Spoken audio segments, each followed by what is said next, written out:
ಗೋಮತಿ ಸುಂಜಿ ಎಲ್ಲದನ್ನು ಕೂಡ ತಾವು ಗಮನಿಸಿದ್ರಿ. ಲೋಕಾಯುಕ್ತರು ಏನು ಬ್ರೀಫ್ ಮಾಡಿದರು ಅದು, ಜೊತೆಗೆ ಯಾರ್ಯಾರ ಹೆಸರುಗಳು, ಅವ್ರ ಮೇಲೆ ಇರುವಂಥ ಗುರುತರ ಆರೋಪ, ನಿಮ್ಮ ನಾಯಕರು ದೆಹಲಿಗೆ ದೊಡಾಯಿಸಿರುವಂಥದ್ದು, ದೆಹಲಿ ನಾಯಕರು ದಿಢೀರ್ನೇ ಸಭೆ ಕರೆದಿರುವಂಥದ್ದು, ಏನು ಹೇಳ್ತೀರಿ ತಾವು? ಬಹುಶಃ ಕರ್ನಾಟಕದ ರಾಜಕೀಯ ಇತಿಹಾಸದಲ್ಲಿ ನಾನು ಅನ್ಕೋತೇನೆ ಇದು ತುಂಬ ಪ್ರಮುಖವಾದಂಥ ಮಹತ್ತರವಾದಂಥ ದಿನ ಅಂತ ಹೇಳಿ. ಇಷ್ಟು ದೊಡ್ಡ ಪ್ರಮಾಣದಲ್ಲಿ ಒಂದು ತನಿಖಾ ವರದಿ ಬಂದಿರುವಂಥದ್ದು, ಸ್ಪಷ್ಟವಾದಂಥ ಮಾತುಗಳಲ್ಲಿ ಅವರು ತಮ್ಮ ನಿರ್ದೇಶನವನ್ನು ನೀಡಿರುವಂಥದ್ದು 10 ವರ್ಷಗಳ ಕಾಲಖಂಡದಲ್ಲಿ 2000ರಿಂದ 2010ರವರೆಗೆ ಬಹುಶಃ ಒಟ್ಟು ನಡೆದಿರುವಂಥ ಇಲ್ಲೀಗಲ್ ಮೈನಿಂಗು ಸದನದಲ್ಲೇ ಚರ್ಚೆ ಆಗಿದ್ದು 304.77 ಲಕ್ಷ ಟನ್. ಇಲ್ಲ, ಇದಕ್ಕೆ ಸಂಬಂಧಪಟ್ಟಾಗೆ ನಾವು ಮಾತಾಡೋಣ. ಸೊ ಈ ಒಟ್ಟಾರೆ ಬೆಳವಣಿಗೆಗಳು ಏನಾಯ್ತು? ಅಲ್ಲ, ಒಂದು ನಾನು ಹೇಳಿದ್ದೇನಂತಂದರೆ ಇದರಲ್ಲಿ ಈ 10 ವರ್ಷದ ಕಾಲಖಂಡದಲ್ಲಿ ಯಾವೆಲ್ಲ ಸರ್ಕಾರಗಳು ಬಂದಿದ್ದಾವೆ, ಎಲ್ಲರದೂ ಪಾಲಿದೆ ಇದರಲ್ಲಿ. ಅದರಲ್ಲಿ ಯಾರೂ ಇದರಲ್ಲಿ ತಪ್ಪಿಸ್ಕೊಳ್ಳೋಕೆ ಸಾಧ್ಯ ಅಲ್ಲ. ಈಗ ಯಾರದೇ ಮಟ್ಟಿಗೆ ಮಧುಸಂಜಿ ತಮಗೆ ಗೊತ್ತಿರೋದ ವಿಚಾರ, ಅಥವಾ ತುಂಬ ಹಿರಿಯರು ಏನು ಅಂದರೆ, ಯಾರದ್ದೇ ಏನೇ ಪಾಲಿದ್ರೂ ಕೂಡ ಈ ತಕ್ಷಣಕ್ಕೆ ಯಾರ ಹೆಸರು ಬಂತು ಅನ್ನುವಂಥದ್ದು ಬಹಳ ಪ್ರಮುಖವಾಗಿರುವಂಥ ಸಂಗತಿ. ನಿಮ್ಮ ವ್ಯವಸ್ಥೆಯ ಮುಖ್ಯಸ್ಥರು ಯಾರು ಅನ್ನುವಂಥದ್ದು ಅದು ಬಿ ಎಸ್ ಯಡಿಯೂರಪ್ಪನವರು ತಲೆದಂಡ ಯಾವಾಗಲೂ ಆಗಬೇಕಾಗಿತ್ತು ಅನ್ನುವಂಥದ್ದು ಅದು ನಿಮ್ಮ ಪಕ್ಷದ ಒಳಗಿನ ನಾಯಕರೇ ಪ್ರಯತ್ನ ಪಟ್ಟಿದ್ದರು. ಜೊತೆಗೆ ಏನಂದರೆ ಎಷ್ಟು ವಿರೋಧ ಪಕ್ಷದವರು ಏನೇ ಹೋರಾಟಗಳನ್ನ ಮಾಡಿದ್ರು ಕೂಡ ಅದು ಯಾವುದೂ ಕೂಡ ಫಲ ಕೊಟ್ಟಿರಲಿಲ್ಲ. ನಿಮ್ಮ ಏನು ಉನ್ನತ ನಾಯಕರು ಕೂಡ ಇದಕ್ಕೆ ಸಂಬಂಧಪಟ್ಟ ಕಣ್ಣು ತೆರೆದಿರಲಿಲ್ಲ. ಈಗ ತುಂಬ ಸ್ಪಷ್ಟವಾಗಿ ಗೋಚರ ಆಗ್ತಾ ಇದೆ ಏನಾದರೂ ಒಂದು ಆಗಲೇಬೇಕು ಅನ್ನುವಂಥದ್ದು. ಯಾಕಂದರೆ 1ನೇ ತಾರೀಕು ಇದೇನೂ ಆಗಲಿಲ್ಲ ಅಂದರೆ ಯಾವ ಮುಖ ಹಿಡ್ಕೊಂಡು NDA ನಾಯಕರುಗಳು ಹೋಗಿ ಅಧಿವೇಶನದಲ್ಲಿ ಪಾಲ್ಗೊಳ್ಳಿಕ್ಕೆ ಸಾಧ್ಯ, ಸಂಸತ್ ಅಧಿವೇಶನದಲ್ಲಿ? ಈಗ ಮುಂದಿನ ಬೆಳವಣಿಗೆಗಳು ಏನಾಗ್ಬೋದು ಅದನ್ನು ಹೇಳಿ. ಅಲ್ಲ, ಒಂದು ನಮ್ಮ ರಾಷ್ಟ್ರೀಯ ನಾಯಕರು ಯಾವತ್ತೂ ಸಹ ರಾಜಕೀಯ ಭ್ರಷ್ಟಾಚಾರವನ್ನು ಪೋಷಣೆ ಮಾಡಿದಂಥದ್ದಾಗಲಿ ಅಥವಾ ಅದನ್ನು ಸಹಿಸ್ಕೊಂಡಂಥದ್ದಾಗಲಿ ಇಲ್ಲ. ಸ್ವತಃ ಅಡ್ವಾಣಿಯವರ ಮೇಲೆ ಹವಾಲಾ ಆರೋಪ ಬಂದಂಥ ಸಮಯದಲ್ಲಿ ಬರೀ ಆರೋಪಕ್ಕೆ ರಿಸೈನ್ ಮಾಡಿದಂಥ ನಾವು ಇಟ್ಕೊಂಡಿದ್ದೀವಿ. ಹಾಗಾಗಿ ನಾನು ಹೇಳ್ತಾ ಇರುವಂಥದ್ದು, ನಮ್ಮ ಹೈಕಮಾಂಡ್ ಇದಕ್ಕೆ ಬೇಕಾದಂಥ ಸೂಕ್ತ ನಿರ್ಧಾರ ತೆಗೆದುಕೊಳ್ಳುತ್ತೆ, ಅದ್ರ ಬಗ್ಗೆ ಯಾವುದೇ ಅನುಮಾನ ಇಲ್ಲ. ಓಕೆ, ಉಗ್ರಪ್ರವರೇ ತಾವೇನು ಹೇಳ್ತೀರಿ ಸರ್? ನೋಡಿ, ಗಜಗರ್ಭದ ಡೆಲಿವರಿ ಇವತ್ತು ಆಗಿದೆ. ಬಹುಶಃ ರಾಷ್ಟ್ರದ 64 ವರ್ಷಗಳ ಸ್ವಾತಂತ್ರ್ಯ ಭಾರತದಲ್ಲಿ ಇಷ್ಟೊಂದು ಕುತೂಹಲಕಾರಿಯಾಗಿದ್ದಂಥ ವರದಿ, ಜನರ ದೃಷ್ಟಿನಲ್ಲಿ ಅತ್ಯಂತ ಕುತೂಹಲಕಾರಿಯಾಗಿರ್ತಕ್ಕಂಥ ವರದಿ ಇದಾಗಿತ್ತು. ಇದಕ್ಕೆ ಕಾರಣೀಭೂತರಾಗಿರ್ತಕ್ಕಂಥ ಮಾನ್ಯ ಲೋಕಾಯುಕ್ತರನ್ನು, principal conservator of forest UV ಸಿಂಗ್ರನ್ನು ಮತ್ತು ಇನ್ನಿತರ ಅಧಿಕಾರಿಗಳನ್ನು ನಾನು ಈ ಸಂದರ್ಭದಲ್ಲಿ ಅಭಿನಂದಿಸಲಿಕ್ಕೆ ಬಯಸ್ತೇನೆ. ಯಾಕೆ ಅಭಿನಂದಿಸಲಿಕ್ಕೆ ಬಯಸ್ತೇನೆ ಅಂತ ಹೇಳಿದ್ರೆ, ಬಹುಶಃ ಈ ವಿಚಾರವನ್ನು ಅದು 150 ಕೋಟಿ ಲಂಚ ಅಥವಾ ಕಿಕ್ ಬ್ಯಾಕ್ಸ್ ಕೊಟ್ಟಿದ್ದಾರೆ ಅನ್ನುವಂಥ ವಿಚಾರವನ್ನು ವಿಧಾನ ಪರಿಷತ್ತಿನಲ್ಲಿ ನಾನು ಪ್ರಸ್ತಾಪ ಮಾಡಿದ ಲೋಕಾಯುಕ್ತನಿಂದ ನವೆಂಬರ್ 16ನೇ ತಾರೀಕು 2008 ನನ್ನ ನೇತೃತ್ವದ ಒಂದು ಸತ್ಯಶೋಧನಾ ಸಮಿತಿಯ ವರದಿಯನ್ನು ಪ್ರಪ್ರಥಮವಾಗಿ ರಾಜ್ಯದಲ್ಲಿ ಕಾಂಗ್ರೆಸ್ಸಿನ ಒಂದು ಸಮಿತಿ ನೀಡಿರ್ತಕ್ಕಂಥದ್ದು ರಾಜ್ಯದ ಜನತೆ ಗಮನಿಸಿರ್ತಕ್ಕಂಥ ಒಂದು ವರದಿ.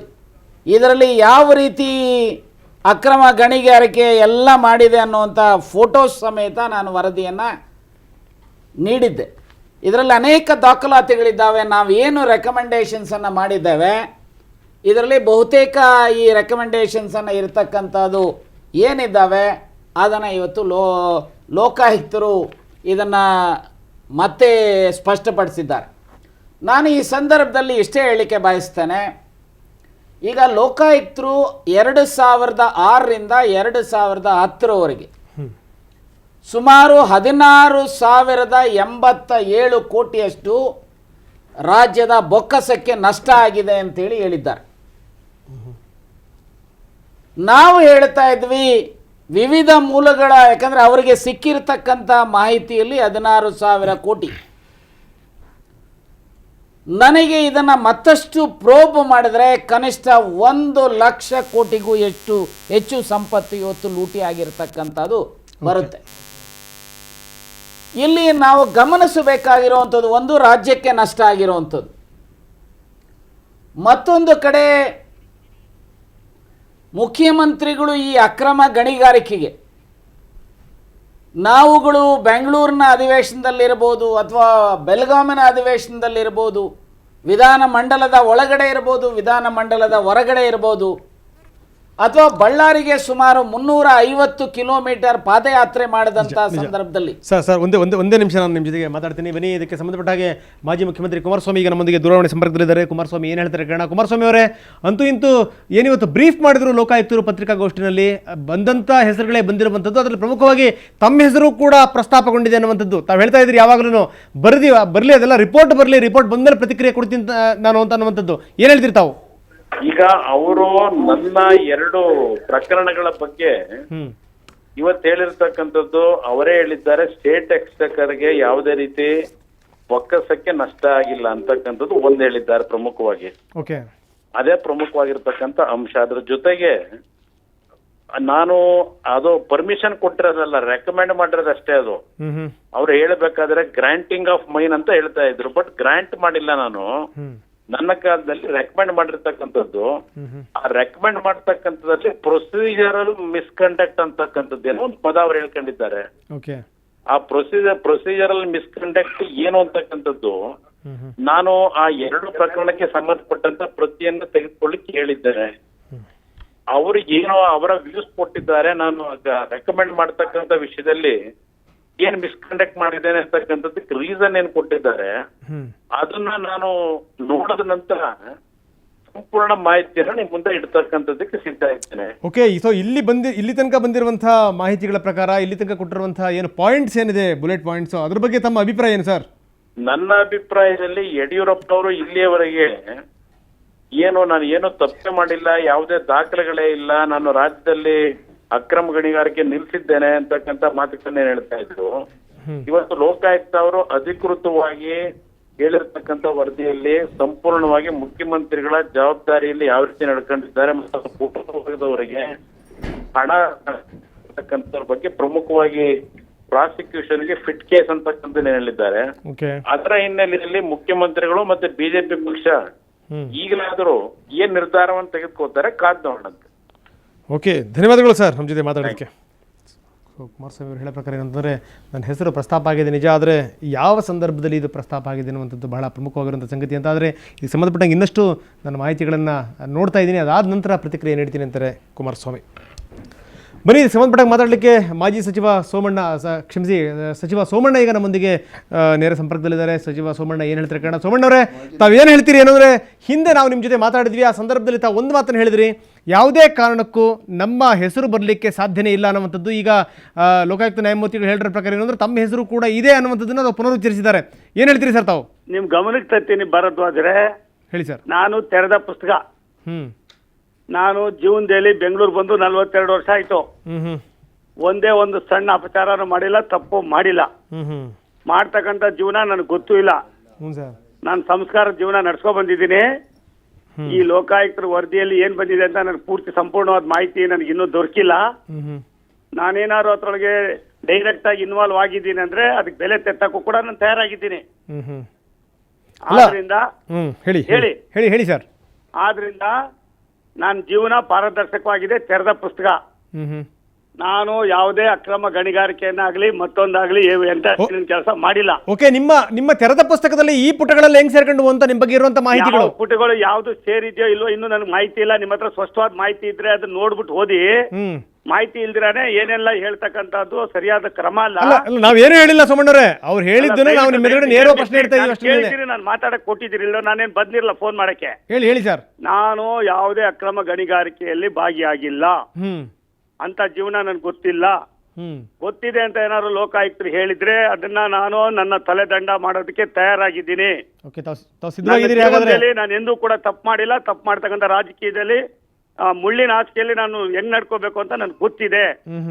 ಆದ್ರಿಂದ ಮಾಹಿತಿ ಇಲ್ದಿರ ಯಾವುದೇ ಒಂದು ವಿಚಾರಗಳನ್ನ ಸರಿಯಾದ ಮಾಹಿತಿ ಪಡೆದು ತದನಂತರ ನೀವು ರಿಯಾಕ್ಷನ್ ಬನ್ನಿ. ಅಲ್ಲ ಖಂಡಿತ ಬಿಡಿ, ಮತ್ತೊಂದ್ಸರಿ ನಾವು ನಿಮ್ಮ ರಿಯಾಕ್ಷನ್ ಕೇಳಕ್ ಬಂದೇ ಬರ್ತೀವಿ. ಆದ್ರೆ ನೀವು ಹಿಂದೆ ಮಾತಾಡಿದಂತ ಸಂದರ್ಭದಲ್ಲಿ ಇದೇ ಮಾತನ್ನ ಇವತ್ತು ಅದೇ ಹೇಳ್ತಾ ಇದ್ದೀನಿ ಭರದ್ವಾಜ್ರೆ, ಹೇಳಿ. ನಾನು ಹಿಂದೆ ಏನ್ ಮಾತಾಡಿದ್ದೀನಿ, ಇವತ್ತು ಗಣಿನೂ ಇಲ್ಲ, ಧೂಳು ಇಲ್ಲ, ಮಣ್ಣು ಇಲ್ಲ ನನ್ನ ಇದ್ರೊಳಗೆ. ನೋಡಿ ಪಾಪ ತಾವು ಇಲ್ಲ ಗಣಿನೂ ಇಲ್ಲ, ಮಣ್ಣು ಇಲ್ಲ, ಧೂಳು ಇಲ್ಲ ಅಂತೀರಿ, ಸುಮ್ನೆ ನಿಮ್ ಮುಖಕ್ಕೆ ಹೆಂಗ್ ಮೆತ್ಕತ್ತದು ಅಂತ. ಅಲ್ಲಿ ಮೆತ್ಕೊಳಕ್ ಸಾಧ್ಯನೇ ಇಲ್ಲ. ನೀವು ಎಲ್ಲ ಒಂದ್ ಕಡೆ ವಾಸ್ತವಾಂಶ ತಿಳ್ಕೊಂಡು ಆಮೇಲೆ ಮಾತಾಡಿ. ವಾಸ್ತವಾಂಶ ಗೊತ್ತಿಲ್ಲದ್ರೆ ದಯವಿಟ್ಟು ಮಾತಾಡಕ್ ಹೋಗ್ಬೇಡಿ. ನನ್ನ ಮಕ್ಕಳು ದೊಡ್ಡವರಾಗಿದ್ದಾರೆ, ಡಾಕ್ಟರ್ ಮಾಡಿದ್ದಾರೆ. ಅಲ್ಲ ಈಗ ನಾವ್ ಹೇಳಿದ ಮಾತಲ್ಲ ಸೋಮಣ್ಣವ್ರೆ, ಬಹುಶಃ ಏನು ಅಂದ್ರೆ ನೀವು ಈಗ ನಾವ್ ಹೇಳಿದ್ದು ಅನ್ನೋ ರೀತಿಯಲ್ಲೇ ಅರ್ಥೈಸ್ಕೊಂಡು ಮಾತಾಡ್ತಾ ಇದೀರಿ. ಇದು ನ್ಯಾಯಮೂರ್ತಿ ಅಲ್ಲ ಲೋಕಾಯುಕ್ತ ನ್ಯಾಯಮೂರ್ತಿಗಳು ಏನ್ ನಿಮ್ಮ ಹೆಸರನ್ನ ಉಲ್ಲೇಖಿಸಿದ್ರು, ಅದರ ಆಧಾರದ ಮೇಲೆ ನಾವು ಕೇಳ್ತಿರುವಂತದ್ದು. ಲೋಕಾಯುಕ್ತ ನ್ಯಾಯಮೂರ್ತಿಗಳು ಯಾವ ಒಂದು ಹಂತದಲ್ಲಿ ಉಲ್ಲೇಖ ಮಾಡಿದ್ದಾರೆ ಅನ್ನೋದನ್ನ ತಿಳ್ಕೊಳ್ಳಿ ಮೊದ್ಲು. ಸತ್ಯ ಸಂಗತಿಯನ್ನ ಈಚೆಗೆ ಹೇಳೋದಕ್ಕೆ ತಯಾರು ಮಾಡಿ. ಅಂತೆ ಮಾಡಿ ಎಲ್ಲರ ರಾಜಕೀಯ ಜೀವನನ ಅದಕ್ಕೆಲ್ಲ ಒಂದ್ ಕಡೆ ಬೆಸ್ಕಿ ಹಾಕೋ ಕೆಲಸ ದಯವಿಟ್ಟು ಮಾಡಬೇಡಿ. ಅಲ್ಲ ಅಂತೂ ತಮಗೊಂದು ವಿಶ್ವಾಸ ಇದೆ, ನಿಮ್ಮ ಹೆಸರು ಸೇರ್ಲಿಕ್ಕೆ ಸಾಧ್ಯನೇ ಇಲ್ಲ. 100ಕ್ಕೆ 100 ನಾನು ಯಾವುದೇ ಒಂದು ಸಣ್ಣ ಅಪಚಾರ ಮಾಡಿಲ್ಲ ಜೀವನದಲ್ಲಿ ಅಂತ ಮಾಡ್ತಕ್ಕಂಥ ಹೀಯಾಯ ಕೆಲಸಕ್ಕೆ ನನ್ನ ತಲೆ ಬಾಗೋನೂ ಅಲ್ಲ. ಇವತ್ತು ಸ್ಪಷ್ಟವಾಗಿ ಹೇಳ್ತಾ ಇದ್ದೀನಿ, ಲೋಕಾಯುಕ್ತರು ಏನಾದ್ರು ನನ್ನ ಬಗ್ಗೆ ನಾನು ಮಾಡಿದ್ದೀನಿ ಅಂತ ಅಂದ್ಬಿಟ್ಟು ಡೈರೆಕ್ಟ್ ಆಗಿ ನನಗೆ ಏನಾದ್ರು ಇನ್ವಾಲ್ವ್ಮೆಂಟ್ ಇದೆ ಅಂದ್ರೆ ನಾನು ಅದಕ್ಕೆ ತಲೆ ಬಾಗ್ತೀನಿ. ನನ್ನ ಜೀವನದಲ್ಲಿ ಅಂತ ಕೆಲಸ ನಾನು ಮಾಡಿಲ್ಲ, ಮಾಡ್ತಕ್ಕಂಥವನು ಈ ಸೋಮಣ್ಣ ಅಲ್ಲ. ಓಕೆ ಸೋಮಣ್ಣ, ನಾನು ನಿಮ್ಗೆ ಕೊನೆ ಪ್ರಶ್ನೆ ಕೇಳ್ತೀನಿ. ಕಳೆದ ಬಾರಿ ಮಾತಾಡುವಂತ ಸಂದರ್ಭದಲ್ಲಿ ತಾವು ಹೇಳಿದ್ರಿ ನನ್ನ ಹೆಸರು ಬರ್ಲಿಕ್ಕೆ ಸಾಧ್ಯ ಇಲ್ಲ, ಮುಖ್ಯಮಂತ್ರಿಗಳ ಹೆಸರು ಕೂಡ ಬರ್ಲಿಕ್ಕೆ ಸಾಧ್ಯನೇ ಇಲ್ಲ ಅನ್ನುವಂತ ಮಾತನ್ನ ಹೇಳಿದ್ರಿ. ಹೌದು ಸ್ವಾಮಿ, ಇವತ್ತು ಅದೇ ಹೇಳ್ತಾ ಇದ್ದೀನಿ. ಏನ್ ಬಂದಿದೆ ಮುಖ್ಯಮಂತ್ರಿಗಳ ಹೆಸರು? ಏನ್ ಬಂದಿದೆ ಹೇಳಿ? 2002ರಿಂದ ಮಾಡ್ರಿ ಅಂತ 2006 ಇಟ್ಕೊಂಡು ಮಾಡಿದ್ದಾರೆ. ಇವೆಲ್ಲ ಇದೆ, ಸ್ವಲ್ಪ ಪೂರ್ತಿ ಓದ್ಬಿಡಿ ಭರದ್ವಾಜ್ರೆ.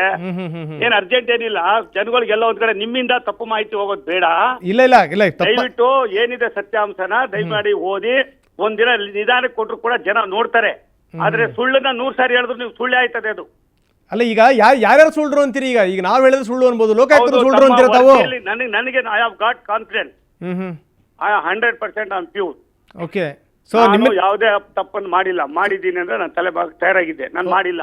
ಸೊ ಮತ್ತೆ ತಾವು ಹೇಳೋದೇನಂದ್ರೆ ನಿಮ್ಮ ಹೆಸರು ಇರ್ಲಿಕ್ಕೆ ಸಾಧ್ಯನಿಲ್ಲ, ಮುಖ್ಯಮಂತ್ರಿಗಳ ಹೆಸರು ಇರ್ಲಿಕ್ಕೆ ಸಾಧ್ಯನಿಲ್ಲ ಅಂತೀರಿ ತಾವು? ಮುಖ್ಯಮಂತ್ರಿ ಹೇಳ್ತೀನಿ ಕೇಳಿ, ಇಲ್ಲಿ ಎಲ್ಲೋ ಒಂದ್ ಕಡೆ ಬೆಟ್ಟ ಆಗದು ಎಲಿ ಹಿಡಿಯೋ ಕೆಲಸ ದಯಮಾಡಿ ರಾಚನಹಳ್ಳಿದು ಮತ್ತೊಂದು ಮಗದೊಂದು ಏನ್ ಹೇಳ್ತೀರಿ ಹೇಳಿ 6 ತಿಂಗಳಿಂದ ಜನಗಳು ನಾವು ಮಾಡೋ ಒಳ್ಳೆ ಕೆಲಸ ಎಲ್ಲಾರು ಮುಚ್ಚಿಬಿಡ್ತಾ ಇದ್ದೀರಿ ಕಂಡ್ರಿ ನೀವೆಲ್ಲ ಸೇರ್ಕೊಂಡ್ರಿ ಸ್ವಾಮಿ. ಇನ್ನಾದ್ರೂ ಬಿಟ್ಬಿಟ್ಟು ಒಳ್ಳೆ ಕೆಲಸ ಮಾಡೋರಿಗೆ ಒಂದ್ ಸ್ವಲ್ಪ ಬಿಡ್ರಪ್ಪ.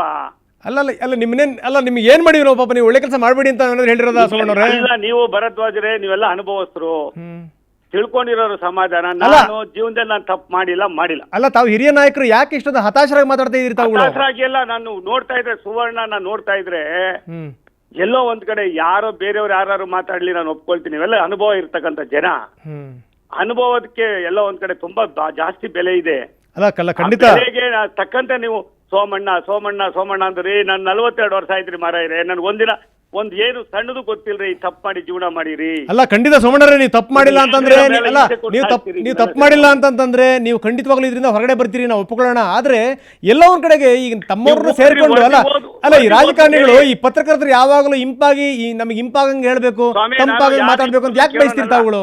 ನನ್ಗೆ ಅದ್ರ ಅವಶ್ಯಕತೆನೂ ಇಲ್ಲ, ಇಂಪಿನ ಅವಶ್ಯಕತೆ ನನಗಿಲ್ಲ. ಆದ್ರೆ ನಾನು ಪಾರದರ್ಶಕವಾಗಿದ್ದೀನಿ.